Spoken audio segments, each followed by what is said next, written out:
उषा के 2 बेटे थे, ऋषभ और सुनील। ऋषभ उसका सौतेला बेटा था। उषा हमेशा ही अपने सगे बेटे सुनील को ज्यादा प्यार करती थी। सुनील की शादी हो चुकी थी और ऋषभ की शादी भी निशा नाम की लड़की से हो जाती है। उषा सुनील की पत्नी कीर्ति को ज्यादा प्यार करती थी। एक दिन वो अपनी बहू कीर्ति के लिए साड़ी ले आती है। ये लो बहू, तुम्हारे लिए साड़ी लाई हूँ। कल पड़ोस की शादी में जाना है ना, तुम यही पहन कर चलना। तभी वहाँ ऋषभ आ जाता है। अरे माँ, तुम निशा के लिए साड़ी नहीं लाई? वो भी तो कल शादी में जाएगी ना? हाँ, वो भी जाएगी, पर उसके पास तो काफी साड़ी होंगी ना। अभी अभी तो शादी हुई है तुम दोनों की, तो उसी में से कोई पहन लेगी वो। ऋषभ ये सुनकर उदास हो जाता है। तब निशा कहती है, आप उदास क्यों होते हो जी? सही तो कह रही हैं मम्मी जी। मेरे पास तो बहुत साड़ियां हैं और सारी की सारी नई हैं। मैं उन्हीं में से कोई पहन लूंगी। वो बात नहीं है निशा। माँ मेरे साथ तो सौतेला व्यवहार करती ही थी, पर मुझे लगता था कि मेरी पत्नी के साथ वो ऐसा कभी नहीं करेंगी, पर आज उन्होंने तुम्हारे साथ भी वैसा ही व्यवहार किया। ऋषभ उदास होकर अपने कमरे में चला जाता है। ऋषभ को उदास देखकर निशा को अपनी सास पर बहुत गुस्सा आता है।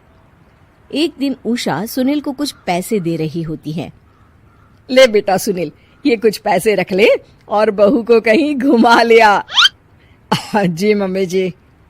सुनील वहां से चला जाता है। मम्मी जी, आपने इन्हें तो कभी पैसे नहीं दिए। ऐसा सौतेला व्यवहार आप क्यों करती हैं? बहू, ये किस तरह से बात कर रही हो तुम अपनी सास से? कोई ऐसे सवाल करता है कि अपनी सासू से? सास? अरे जिस दिन से मैं इस घर में आई हूँ ना, आपने तो मुझे अपनी बहू माना ही नहीं। हमेशा कीर्ति भाभी के लिए ही सब कुछ लाती हैं। मुझे तो आज तक आपने कुछ दिया ही नहीं। क्या मैं जानती नहीं कि आप ऐसा क्यों करती हैं? देख निशा, तू अपना काम कर समझी। मेरे से बहस करने की कोई जरूरत नहीं है। तभी वहां ऋषभ आ जाता है। निशा, माँ से ऐसे बात नहीं करते। तुम जाओ अपने कमरे में। हाँ, जा रही हूँ। मुझे भी इनसे बात करने का कोई शौक नहीं है। निशा अपने कमरे में चली जाती है और ऋषभ भी वहां आ जाता है। निशा, तुमने माँ से क्यों झगड़ा किया? क्योंकि आप तो कुछ कहते ही नहीं, बस चुपचाप सहते रहते हैं। किसी को तो आवाज उठानी होगी ना। कोई बात नहीं निशा, तुम गुस्सा मत करो, शांत हो जाओ। निशा रसोई में खाना बना रही होती है। तभी वहां कीर्ति आ जाती है। निशा, तुम मार्केट से ये सामान ले आओ।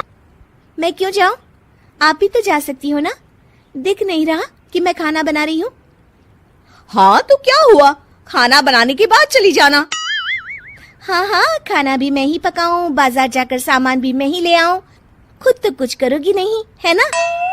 ओहो, जुबान तो देखो कैसे चल रही है। सुनो, तुम अभी आई हो इस घर में, तमीज में रहो, वरना सासू माँ से कहकर मायके भिजवा दूंगी तुम्हें। हाँ। ओह, हाथ लगाकर दिखाओ मुझे, देख लूंगी। बहुत मनमानी हो गई तुम दोनों की, समझी? निशा लिस्ट कीर्ति के ऊपर फेंक देती है। कीर्ति निशा को मारने आती है तो निशा उसका हाथ मोड़ देती है। मर गई रे, छोड़ मेरा हाथ। आज के बाद मुझसे कोई बदतमीजी की तो अच्छा नहीं होगा। कीर्ति रोते हुए अपने कमरे में चली जाती है।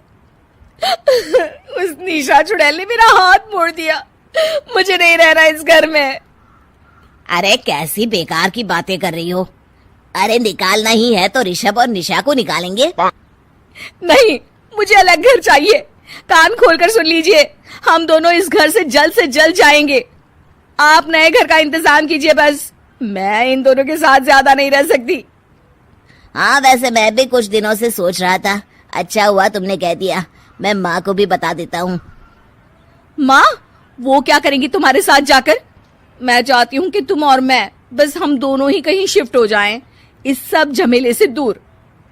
अरे पर माँ को यहाँ छोड़कर इस तरह से जाना ठीक नहीं रहेगा कीर्ति। वैसे वो तुम्हें कितना प्यार भी तो करती हैं। नाम का ख्याल रखती है, क्योंकि तुम सगे बेटे हो ना, इसलिए। तुम अगर सौतेले होते तो मेरे साथ भी ऐसे ही सलूक करती जैसे अभी तुम्हारे सौतेले भाई और उसकी पत्नी से करती है। अरे पर फिर भी फिर भी कुछ भी नहीं। देखो, या तो हम दोनों इस घर से कहीं दूर जाएंगे या फिर मैं अपने मायके चली जाऊंगी। हाँ, बता देती हूँ। अच्छा बाबा, अच्छा ठीक है। सुनील अपनी माँ से बात करने आता है।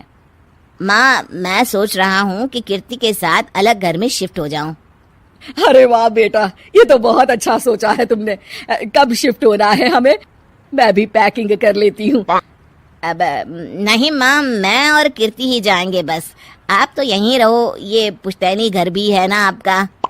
अरे बेटा, तू तो मेरा सगा बेटा है, तू ही मेरे साथ ऐसा कर रहा है। मुझे अपने साथ ले जा बेटा। तभी वहाँ कीर्ति आ जाती है। अरे माँ, आपको पता भी है कि किराए के घर में कितना खर्चा होता है, और अगर आपको भी लेकर गए तो और खर्चा होगा। आप तो बस यहीं रहो इसी घर में। कोई बात नहीं सुनील, तुम लोग चले जाओ। माँ यहीं रहेंगी हमारे साथ। हम माँ का ख्याल रखेंगे, तुम लोग अपनी गृहस्थी संभालो। निशा को ये देखकर बहुत खुशी होती है। वो मन ही मन सोचती है, अब आया ना ऊंट पहाड़ के नीचे। अब मम्मी जी को पता चलेगा, बड़ा सगा और सौतेला करती रहती थी। सगा बेटा तो जा रहा है छोड़कर, अब आएगी इन्हें अकल, और नहीं आई तो मैं अल्लाह कर रहूंगी। निशा अपनी सास को कैसे अपने सौतेले बेटे से मिलाएगी, जानने के लिए देखिए सौतेली माँ पार्ट 2।